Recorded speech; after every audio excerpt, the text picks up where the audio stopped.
A zoo where a keeper was mauled to death by a tiger has been fined for health and safety breaches. Sarah McClay, 24, originally from Glasgow, died at South Lakes Wild Animal Park in Dalton-in-Furness, South Cumbria, in May 2013. A Sumatran tiger, which got through an unlocked gate, left deep puncture wounds in her neck and body.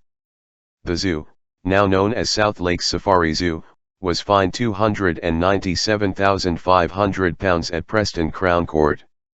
Some £42,500 of the fine was imposed for health and safety law breaches, which the company admitted, relating to when a zookeeper fell from a ladder while preparing to feed big cats in July 2014. The zoo must also pay £150,000 prosecution costs over the next 10 years. It had previously pleaded guilty to contravening the Health and Safety at Work Act 1974 and failing to ensure people who were not staff were not exposed to risk on the day in question. It accepted it had not sufficiently addressed risks arising from a defective bolt on the door that was open immediately before the attack.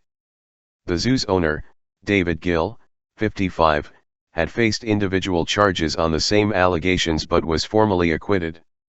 Miss McClay, who lived in Dalton-in-Furness, suffered unsurvivable multiple injuries in the attack and was airlifted to hospital where she was formally pronounced dead. In September 2014, an inquest jury in Kendal ruled, in a narrative verdict, that the tiger got to Miss McClay by entering two open internal sliding gates within the tiger house and then an open door that led onto the corridor. Systems were in place at the park to ensure animals and keepers remained apart at all times through indoor and outdoor compartments connected by lockable self-closing doors, it heard.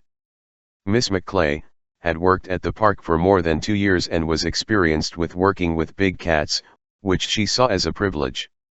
The family asked for the tiger, Padang, not to be put down at the time, but he was put to sleep because of his age this year. Mr. Justice Turner said it should not have been possible for the tiger to gain access to where Miss McClay was working. He said, but as a substantially contributory cause as a result of a door-closing mechanism failure, it did.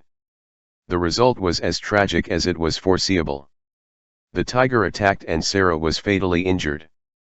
After sentencing, Miss McClay's mother Fiona said, "We can't function yet with a member of our family missing. We have got to learn how to do that and we haven't got to that stage yet.